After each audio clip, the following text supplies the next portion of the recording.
Hello and welcome. In today's video, I'm going to be adapting one of my very brief card play practices called Mirror of the Moment to draw on really the function of Lorcana as a way to facilitate self-exploration and personal growth alongside tarot and oracle cards. So this will be just, again, a somewhat streamlined version. In my previous video on using Lorcana in a more streamlined way, that means that we are just going to be, or I'm just going to be focusing on the established, like, official meanings of what the colors mean, and then also just using the numbers and not worrying about, or not going into detail with like the actions or the content, the copy on the card, or anything related to like the small little archetypal elements of it either. And I'm just keeping this again to 3 cards, one from each type of deck. And it kind of mirrors like my previous 3 card pull, but this is also really like intended to just be like super brief and to just kind of give a little bit of exploration, just kind of like in the moment. So I'm using, like I said, the Universal Folk Tarot. Set that out of the way. And my Folklore Oracle deck. And set that one out of the way. So as before, I like to kind of set the tone by starting with just the Oracle card. So I'll go ahead and shuffle this. And the function or purpose of this card is to kind of set the emotional tone or like the atmosphere. It kind of starts to bring things into focus in a way. And it's a little bit of like creating the container for the world. So, and I'm gonna work with the cards, the imagery on the tarot and oracle cards, basically using my card play process. So that means I'm not really, or at all, going to use the guidebook. I'm really just going to tap into my own intuitive, like exploration, associations, and what it really brings up for me in the moment. Or I guess that's like the process that I use when I work with any type of like imagery. So Will of the Wisp. So actually, you know, also with oracle is there's also the word or the phrase on the card. So that can also be something that you associate to. So for me with this card, like there's certainly, you know, resonance with the imagery. It looks like it's the evening. There's like this little spark of light. But when we're using oracle cards, another really important piece is like the word on it. And I'm personally not super familiar with like Will of the Wisp. So this is like a moment where I would maybe turn to the guidebook and like just read a little bit about like what Will of the Wisp is. So I'm just going to go ahead and do that. All right. So in the guidebook, first of all, this is super interesting because I love folklore and fairy tale, and it goes into a little bit about where, and I'm thinking of this more as an archetype, like the Will of the Wisp archetype. And then I'm almost basically like free associating to it and like to the description of what it is in the same way I would to imagery.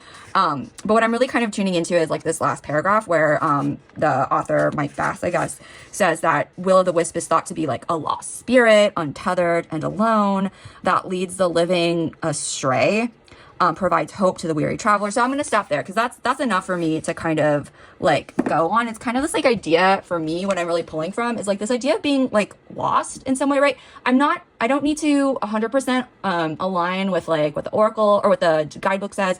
I really just need enough to start to be able to like free associate and bring my own meanings. And I feel like I have enough right now. Like there's this idea of being kind of like at night, where there's like this kind of glowing light. So maybe this idea of being like lost and wandering, maybe things are kind of like uncertain or unclear and just looking for like a little bit of like truth. So that's just like what I am associating just briefly. And there's this like spirit of magic, right? Will of the Wisp, there's this like, it feels like very like gossamer. Anyway, I'm not going to go too into it, but you can kind of see how this process would work where you're just kind of starting to like associate. So if I'm building the world, there's something about, you know, kind of being at night and kind of like things like that. So this is basically really kind of being the world that we are stepping into. Now next is the Lorcana card. And so whatever type of card, right, there are character cards, action, item, or location. This is kind of giving a little bit more form and a little bit more specificity to like how we are like kind of engaging in this world. Oh, perfect. So it is a character card and it is Rapunzel. So, you know, Rapunzel, like even distilled from Disney is a character and even like to some extent an archetype, right? And even if we just think about Rapunzel and this idea of being lost, like kind of like being lost and alone and being imprisoned in the tower. And again, if we tune into what amber means, officially, you know, things about being purposeful and patient and dedicated and persistent and community oriented. So already kind of starting to think about how this part of, you know, if I was doing this for myself in a more deeper way and just kind of doing this as an example, this is really speaking to how this part of myself is engaging within this world of maybe feeling a little bit lost, right? And now we're kind of starting to refine it a little bit. This idea of being purposeful and patient and persistent in a way that, right? So if we tune into the emotional number here too, it's not super, like, it's not really demanding a lot. It's kind of being a little bit more in a relaxed kind of way. And like the strength that it takes, it's not a lot. Like, again, there's not a lot of action happening here.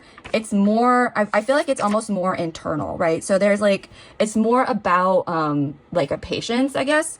And there's like a generally high emotional capacity here. So it's almost like possibly even underestimating ourselves and our ability to navigate a world like this. And because there's one lore, there is an insight to be gained, or like a takeaway. So this is kind of like the player or the version of myself in the moment that's going to be reflected by the tarot card. And that card is the Eight of Cups, the Trailblazer. So this tarot deck is also interesting in the sense that it also has like keywords on it. So again, kind of thinking about trailblazer, you know, to me, that's also really harkening back to that idea of being like on a trail somewhere.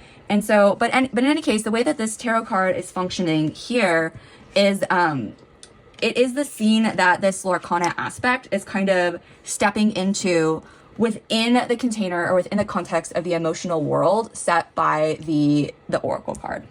So this again is just thinking about like what stands out in the imagery more so than the actual like card definitions, right? So I'm seeing what looks like a crescent moon, which is really kind of tying into that more evening space, you know, kind of leaving behind, I don't know, whatever teacups could symbolize and kind of like venturing out.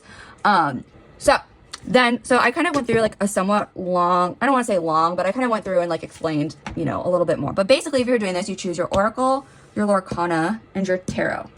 And this can take just 60 to 90 seconds, really brief.